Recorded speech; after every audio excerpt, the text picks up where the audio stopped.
Presidents, prime ministers ఎంతమంది వచ్చినా కూడా అక్కడ ఎప్పుడు కూడా స్పెషల్ అట్రాక్షను చంద్రబాబు నాయుడు గారు అయ్యేవాళ్ళు. ఎందుకంటే ఒక పొలిటీషియన్గా కాకుండా ఒక చీఫ్ మినిస్టర్ అనే అతను ఒక సీఈఓగా ఒక ల్యాప్టాప్లో ఆయన స్టేటు ఎలా ప్రోగ్రెస్ అవుతుంది, ఆయన విజన్ ఏంటి, ఇండస్ట్రీస్కి ఈజ్ ఆఫ్ డూయింగ్ బిజినెస్లో ఎలా స్టేట్ ఫస్ట్ ఉంటుంది, ఇవన్నీ కూడా ఆయన ఇచ్చే పవర్ పాయింట్ ప్రజెంటేషన్కి అందరూ కూడా స్పెల్ బౌండ్ అయ్యేవాళ్ళు. అటువంటి బ్యాక్గ్రౌండ్ మన రాష్ట్రానికి ఎప్పుడు కూడా చంద్రబాబు గారు ముఖ్యమంత్రిగా ఉండింది. మరి అటువంటి దీంట్లో నుంచి 2019 ఎన్నికల్లో ఒక్క ఛాన్స్ అని చెప్పని జగన్మోహన్ రెడ్డి గారు ముఖ్యమంత్రి అయిన తర్వాత ఒకే ఒక్క ఎకనామిక్ ఫోరం దీనికి మీటింగ్ అటెండ్ అయ్యారు. ఆ తర్వాత మళ్ళీ ఇప్పటికి 4 మీటింగ్లు అయితే 4 మీటింగ్లకి ఒక్క మీటింగ్ కూడా ఆయన హాజరు కాల. కనీసం ఒక ఇండస్ట్రీస్ మినిస్టర్ని కానీ లేకపోతే ఇండస్ట్రీస్ సెక్రటరీస్ కానీ వీళ్ళన్నా వెళ్ళి అసలు ప్రపంచంలో ఏమి పరిణామాలు జరుగుతూ ఉన్నాయి, ఏ విధంగా వాటిని మనం అనుకూలంగా మార్చుకోవాలి అని ఆలోచించడానికి కూడా ముఖ్యమంత్రి గారికి సమయం లేదో లేకపోతే ఆయనకు అసలు ఐడియా రావట్లా, అర్థం కావట్లా. నిన్నగాక మొన్న తెలంగాణ ఎలక్షన్స్ 1 మంత్ అయింది హార్డ్లీ.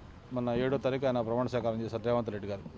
మరి ఆ రేవంత్ రెడ్డి గారు ఇంకా కాపురం కుదురుపడకుండా 1 మంత్ ముఖ్యమంత్రి అయ్యి కూడా దావోస్ ఆపర్చునిటీ వస్తే వెంటనే ఆ మీటింగ్కి వెళ్ళి వాళ్ళ ఇండస్ట్రీస్ మినిస్టర్ని తీసుకొని ఈరోజు అక్కడ అనేక మంది ఇండస్ట్రియలిస్ట్తో మాట్లాడుకొని ఎంఓఏలు చేసుకుంటూ ఉంటే మన రాష్ట్రంలో ముఖ్యమంత్రి ఇక్కడ ఆర్టిఫిషియల్ సెట్లు వేసుకొని పండగ సంబరాలని చెప్పని మళ్ళీ అందులో పేదవాడికి కూడా ప్రవేశం లేకుండా ఆయన ప్రభుత్వాన్ని వృధా చేస్తూ ఆయన సమయం గడుపుతూ ఉన్నాడు.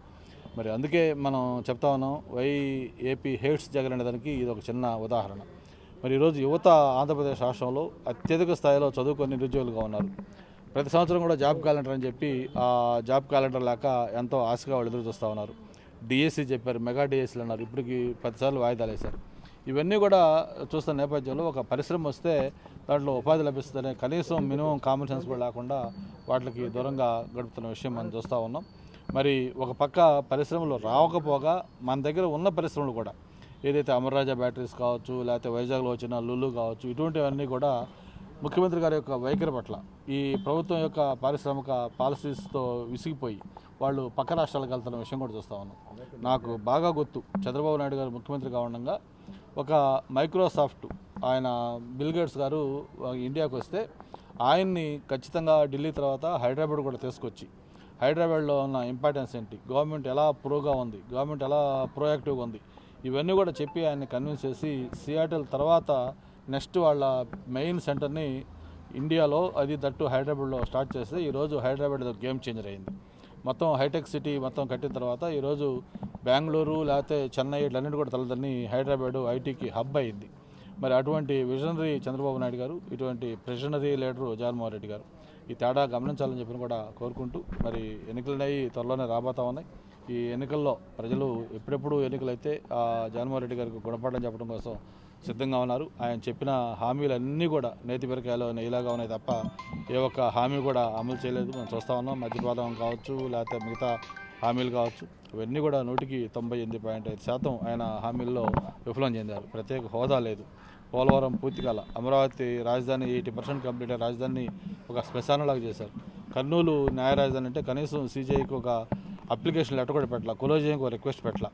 అలాగే ముఖ్యంగా మన ప్రత్యేక హోదా కావచ్చు, ఉత్తరాంధ్ర సులుశ్రావంతి కావచ్చు, లేకపోతే మన రైల్వే జోన్ కావచ్చు, మెట్రో కావచ్చు, భోగాపురం ఎయిర్పోర్ట్ 2500 ఎకరాలు మనం అక్వైర్ చేసి ఆ రోజు దాన్ని శంకుస్థాపన చేస్తే ఇంతవరకు ఎక్కడేసి మంగళ అక్కడే ఉంది. ఇలా చెప్పుకుంటా పోతే ప్రతి రంగంలో కూడా విఫలం చెందిన ఈ ప్రభుత్వానికి బై చెప్పాల్సిన అవసరం ఉంది. రేపు జరిగే ఎన్నికల్లో Telugu Desam Janasena combination super fit కాబోతా ఉంది. గతంలో ఎప్పుడూ చరిత్రలో లేని విధంగా హయ్యెస్ట్ సీట్లు, హయ్యెస్ట్ పర్సెంటేజ్ ఆఫ్ ఓట్స్ తోటి ఈ కాంబినేషన్ సూపర్ హిట్ కాబోతుందని చెప్పిన కూడా తెలియజేసుకుంటారు. సార్, ఏపీ పీసీసీ చీఫ్గా షర్మిలని నియమించారు, దానివల్ల ఎవరికి నష్టం సార్? ఇప్పుడు ఎవరికి నష్టం అంటే ట్రెడిషనల్గా వైఎస్ఆర్ పార్టీకి కన్వర్ట్ అయిన ఓట్లన్నీ కూడా కాంగ్రెస్ పార్టీ ఓట్లు అనేది అందరికీ తెలుసు.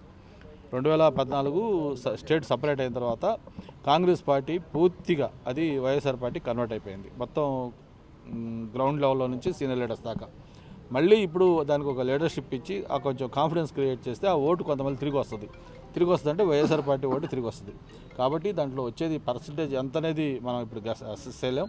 అది ఎంత పర్సంటేజ్ అయినా అది మొత్తం పూర్తిగా వైఎస్ఆర్ పార్టీకి సంబంధించిన నష్టం జరుగుతుంది. ఇది ఖచ్చితంగా ఒక సివియర్ ఇంపాక్ట్ వైఎస్ఆర్ పార్టీకి చూపిస్తుంది. తిరుపతి కమిషనర్గా పనిచేసిన ఆయన ఇప్పుడు అన్నమయ్య జిల్లా దీన్ని ఎలా చూడబోతారు? ఇప్పుడు గతంలో నేను విద్యాశాఖ మంత్రిగా పనిచేశాను. నేను 5 సంవత్సరాల టెన్యూర్లో నేను కూడా దాదాపు ఒక 20-25 మంది వైస్ ఛాన్సలర్స్ని అపాయింట్ చేశాం. ఆ రోజు ఎక్కడ కూడా పార్టీకి అఫిలియేషన్ చూడాలి. ఖచ్చితంగా వైస్ ఛాన్సలర్ అనే ఆయన ఒక ఇన్స్టిట్యూట్ అంటే వేలాది మంది విద్యార్థుల భవిష్యత్తు నిర్ణయించే ఒక ప్లేస్. అటువంటి ఇన్స్టిట్యూట్ని నడిపించే ఒక విజను, అలాగే ఆ నాలెడ్జి, ఆ సబ్జెక్ట్ ఉన్న ఆయన్ని వీసీగా పెట్టుకున్నాం తప్ప పార్టీకి లాయల్గా ఉండేవాళ్ళు, పార్టీకి అఫిలియేషన్ ఉండేవాళ్ళని ఎప్పుడు కూడా మేము వీసీలకు పెట్టలేం. అన్ని సామాజిక వర్గాల్లో కూడా సమన్వయం చేసుకుంటూ మొత్తం అప్పుడు ఆ రోజు 14-15 యూనివర్సిటీస్ ఉంటే అన్ని సామాజిక వర్గాలు, అటు అగ్రవర్ణాలు కావచ్చు, బీసీలు కావచ్చు, ఎస్సీ ఎస్టీలు కావచ్చు, ప్రతి ఒక్కరు కూడా న్యాయం జరిగే విధంగా ఆ రోజు దానికి ఒక సెర్చ్ కమిటీ వేసి, సెర్చ్ కమిటీ కూడా ఎక్కడ ఎటువంటి ప్రెజర్స్కి ఇల్లు కాకుండా ఒక మెరిట్ టాప్ వాళ్ళని పెట్టుకుని వాళ్ళని వైస్ ఛాన్సలర్గా పెట్టడం జరిగింది. ఒక పద్ధతి ప్రకారం ఆ రోజు మనం చేయడం జరిగింది. మరి ఈ ప్రభుత్వం వచ్చిన తర్వాత మనం చూసాం, దాదాపు 78-80% ఒకే సామాజిక వర్గం వాళ్ళు వైస్ ఛాన్సలర్స్ అయ్యారు. అది ఒక ఆంధ్ర యూనివర్సిటీ కాదు, మొత్తం వరుసగా అన్ని యూనివర్సిటీలు తీసుకుంటే ఒకే సామాజిక వర్గం వాళ్ళు 80%, 78% వీసీలు అయ్యారంటే వాళ్ళు ఎంత ఇన్బ్యాలెన్స్కి వెళ్ళారో మనకు అర్థమవుతా ఉంది. ముఖ్యంగా ఇక్కడ ఆంధ్ర యూనివర్సిటీకి సంబంధించి గతంలో చాలామంది వీసీలు చేశారు. కట్టమంచి రామలింగారెడ్డి గారి దగ్గర నుంచి ఎంతోమంది స్టాల్ వార్డ్స్ ఇక్కడ వీసీలుగా చేసిన చరిత్ర ఆంధ్ర యూనివర్సిటీకి ఉంది. మొన్నే దాన్ని మనం 100 years సెలబ్రేషన్స్ కూడా చేసుకోబోతా ఉన్నాం. అటువంటి యూనివర్సిటీకి సంబంధించి దాన్ని ఒక రాజకీయ కేంద్రంగా ఈరోజు విశాఖపట్నంలో దాన్ని తయారు చేశారు. అక్కడ పొలిటికల్ యాక్టివిటీస్ మొన్నే మన వంశీకృష్ణ శ్రీనివాస్ ఎవరైతే ఎమ్మెల్సీగా రాజీనామా చేసి తెలుగుదేశం పార్టీలో చేరారో ఆయన కూడా స్పష్టంగా చెప్పడం జరిగింది. జనసేన తెలుగుదేశం ఇప్పుడు ఆల్మోస్ట్ ఒక కాంబినేషన్ కాబట్టి జనసేనలో జాయిన్ అయ్యాడు. ఆ వంశీకృష్ణ శ్రీనివాస్ కూడా ఆ వీసీ గారి గురించి స్పష్టంగా చెప్పడం జరిగింది. వీసీ ఎలా ఉన్నాడు, ఎలా యాక్టివ్ రోల్ ప్లే చేశాడు, ప్రతి వైఎస్ఆర్ పార్టీ నాయకులను ఎలా కంట్రోల్ చేశాడు, ఇవన్నీ కూడా. అటువంటి అతన్ని మళ్ళీ ఈరోజు వీసీగా పెట్టడం అనేది మనం చూస్తూ ఉన్నాం. ఇది ఖచ్చితంగా ప్రభుత్వం ఇటువంటి ఇన్స్టిట్యూట్స్లో రాజకీయాలు చొప్పించకూడదు. అది గతంలో మనం చెప్పాం, ఇప్పుడు కూడా మళ్ళీ చెప్తా ఉన్నాం. అలాగే ఏదైతే కలెక్టర్ గిరీష్ ఉందో ఎందుకు సంబంధించి నాట్ ఓన్లీ గిరీష్, గతంలో అనంతపూర్ జిల్లా పరిషత్ సీఈఓలు కావచ్చు, లేకపోతే మన పర్చూరు సంబంధించిన అధికారులు కావచ్చు, ఎక్కడైతే అధికారులు అనేవాళ్ళు వాళ్ళు ఒక పార్టీకి అఫిలియేటెడ్గా ఉండకూడదు. వాళ్ళు ప్రభుత్వాలు మారుతుండొచ్చు, పార్టీలు మారుతుండొచ్చు, కానీ వాళ్ళు అనేది ఇప్పుడు ప్రజలకు బాధ్యులుగా ఉండాలి. వాళ్ళకి ఒక గైడ్లైన్స్ ఉంటాయి. ఆ గైడ్లైన్స్ ప్రకారం వాళ్ళందరూ వెళ్ళాలి. ఆ గైడ్లైన్స్ వైలేట్ చేసి పార్టీకి అఫిలియేట్ చేస్తే గతంలో రాజశేఖర రెడ్డి గారు ఉండగా ఎవరైతే ఆ రూల్స్ అతిక్రమించి వైలేట్ చేసి అవుట్ ఆఫ్ ది వే చేస్తారో వాళ్ళందరూ కూడా చివరికి జైల్లో ఉండి వాళ్ళు ఎటువంటి శిక్షలు అనుభవించారో మనం చూసాం. ఆచార్య గారు కావచ్చు, చాలామంది అటువంటి వాళ్ళు. కాబట్టి అటువంటి పరిస్థితి అధికారులు రెస్పాన్సిబుల్గా ఉండాలి. వాళ్ళు రూల్స్ ప్రకారం వాళ్ళు వెళ్ళాలి తప్ప ప్రభుత్వాలకి సరెండర్ అయిపోయి వాళ్ళు చెప్పినట్టు రాజకీయాలకి ఇదైతే ఇటువంటి పరిస్థితి వస్తుంది. సరే, ఇలా 30,000 ఓట్లు దొంగ ఓట్లు ఒకే లాగించారు. అదే ఏంటంటే ఆ ఉద్దేశంతోనే దాంతోనే 175 నియోజకవర్గాల్లో గెలుస్తామంటున్నారు. ఇప్పుడు ఆయన జగన్మోహన్ రెడ్డి గారికి అంటారు కదా, ముఖ చిత్రం క్లియర్గా అర్థమవుతా ఉంది. ఏంటి మన పరిస్థితిని చూస్తే ఏ ఒక్క వర్గం సమాజంలో ఆయన పరిపాలన పట్ల సుముఖంగా లేరు. అందరికి కూడా ముఖం మొత్తింది.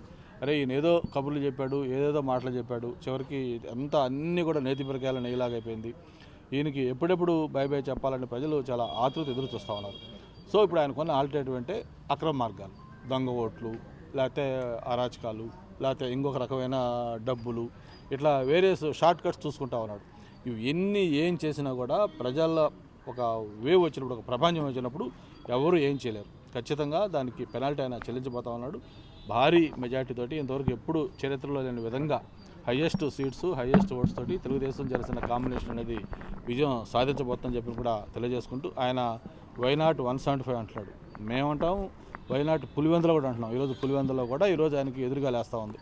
మొన్న గ్రాడ్యుయేట్ ఎమ్మెల్సీని చూసాం. ఉత్తరాంధ్ర దగ్గర నుంచి సెంట్రల్ రాయలసీమ, అలాగే పశ్చిమ రాయలసీమ మొత్తం అన్నీ కూడా, మొత్తం ఇంక్లూడింగ్ కడప, పులివెందులో కూడా తెలుగుదేశం పార్టీ ఎమ్మెల్సీకి మెజార్టీ వచ్చిందంటే ఈ పరిపాలన పట్ల ప్రజలు ఎంత విసిగిపోయినారో అర్థం చేసుకోవాలి. మరిన్ని వీడియోస్ కోసం ఛానల్ ని సబ్స్క్రైబ్ చేయండి. లేటెస్ట్ అప్డేట్స్ కోసం వాట్సాప్ ఛానల్ ని ఫాలో చేయండి. అండ్ లింక్ డిస్క్రిప్షన్ లో ఉంది.